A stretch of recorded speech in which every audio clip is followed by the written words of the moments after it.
它是台湾的镇东部队，它是台湾台东地区的主要军事力量，它是台湾正义部队的最强主力，它就是台东地区指挥部。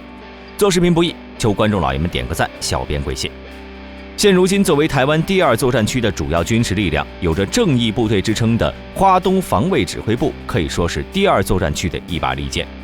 而有着镇东部队之称的台东地区指挥部，更称得上是花东利剑的刀尖。那么，该部队的前身究竟是缘起何处呢？该部队的历史又是怎样的呢？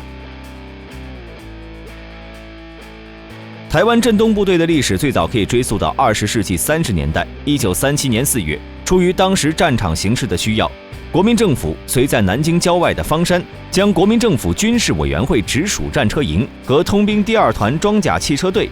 合并改编为陆军装甲兵团，由杜聿明担任团长，下辖战车营、准备营和搜索营。1938年1月，鉴于装甲兵团实力已经成熟的考虑，该部队遂在湖南湘潭奉命改编为国民革命军第200师，并且配备了82辆苏联 T-26坦克、18辆德国豪须装甲汽车等装备后，成为当时中国唯一一支机械化部队，也是当时世界上第4支装甲师，由杜聿明升任该师师长，邱清泉担任副师长。而该部队的成立工作也在1938年8月前基本完成，下辖第1152步兵团、第1150战车团，以 T-26坦克为主的1149战车团、炮兵第52战防炮团以及特务营、搜索营等。1938年11月，在湖南湘潭，国民革命军第200师再次奉命扩编为国民革命军新编第11军，被誉为国民革命军装甲兵之父的徐廷瑶担任军长，杜聿明升任副军长。其下辖的第200师指挥官则由第89师副师长戴安澜接任。该部队也在改编后开赴广西接受训练。1939年12月，为了保证桂粤国际交通线的安全，国民革命军第5军随即奉命参加昆仑关战役，并且作为主攻部队。该部队也在此战中不辱使命，凭借着战斗到底的意志和不惧生死的作战风格，歼灭日军第21旅团5000余人，不仅造成了21旅团班长以上的军事官死亡达85%以上，还击毙了敌少将旅团长中村正雄。1942年3月，为了保护中国西南大后方的国际交通命脉，中国远征军正式组建，其下辖的国民革命军第5军随即作为远征军先锋部队，率先开赴缅甸。不久后，在著名的铜鼓保卫战中，国民革命军第200师在面对日军55和56两个师团共计4万多兵力的猛烈进攻时，英勇奋战，死战不退，孤军与数倍于己的敌人激战的同时，在铜鼓坚守12天，造成日军所部5000余人伤亡，并且成功掩护英缅军第1师1部成功撤退，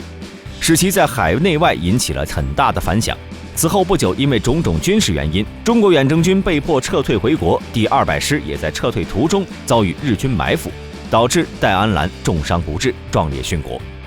6月中旬，第200师在缅甸损失5000余人后，其残部历经磨难，终于成功撤退至云南永平。不久之后，出于重组第200师的需要，该部队被调往昆明近郊，经过一系列的改编，使其兵员得以扩充到12000余人。1945年1月中旬，鉴于缅甸战局的大好形势，国民革命军第200师也凭借奇袭作战占领日军重要据点，不久后又配合友邻部队收复多处要地。1945年3月，出于缅甸战局即将胜利结束的形势，第200师官兵得以全部换装美式装备。1945年8月，在日本宣布无条件投降后，已经划出中国远征军战斗序列的国民革命军第200师奉命调往罗次驻扎。1955年7月1号，鉴于兵力规模与编制变换的考虑，重组后的国民革命军第200师奉命成建制改编为陆军第24师。1969年12月，出于台湾嘉禾1号计划改革实施的需要，已经存在14年之久的陆军第24师奉命成建制改编为陆军预备第5师。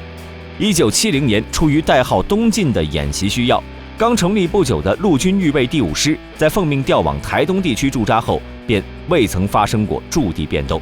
1976年，出于台湾统一形态计划改革实施的需要，已在台东驻扎6年之久的陆军预备第5师奉命成建制改编为陆军步兵第305师。台湾镇东部队的前身得以诞生。1984年，又出于台湾陆军4号计划改革实施的需要，已经存在8年之久的陆军步兵第305师奉命成建制改编为陆军步兵第210师第629旅。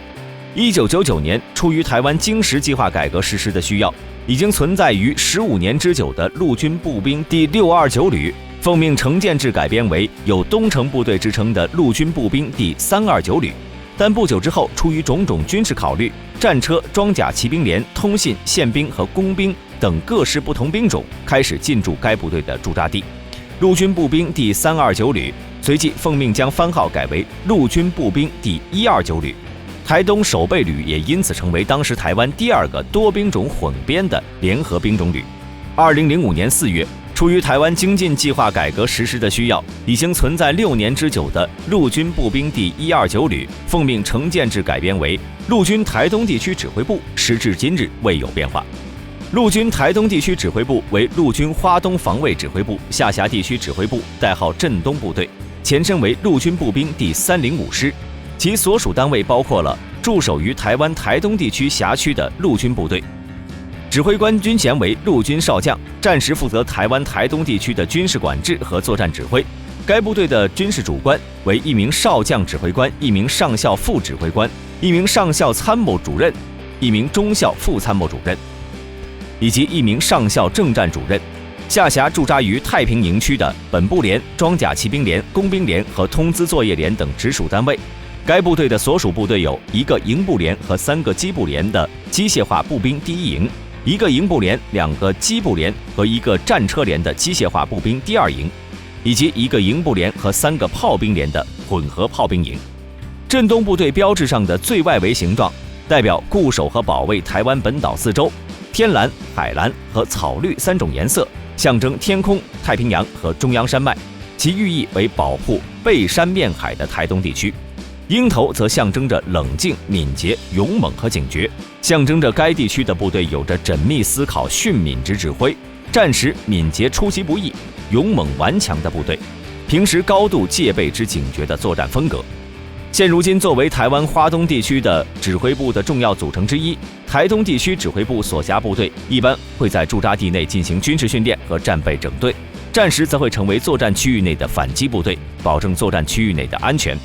在执行作战任务时，不仅担负着作战区域的反进攻、反空降、反渗透和反破坏的紧急军事行动，而且会在发生自然灾害后投入地区应急救灾部队。大家如果有什么问题，欢迎打在下面的评论区，和评论区的各位一起讨论。如果想了解更多，别忘了给一个关注，要是能顺便点个赞就再好不过了。你们的支持就是我的动力，我们下期再见。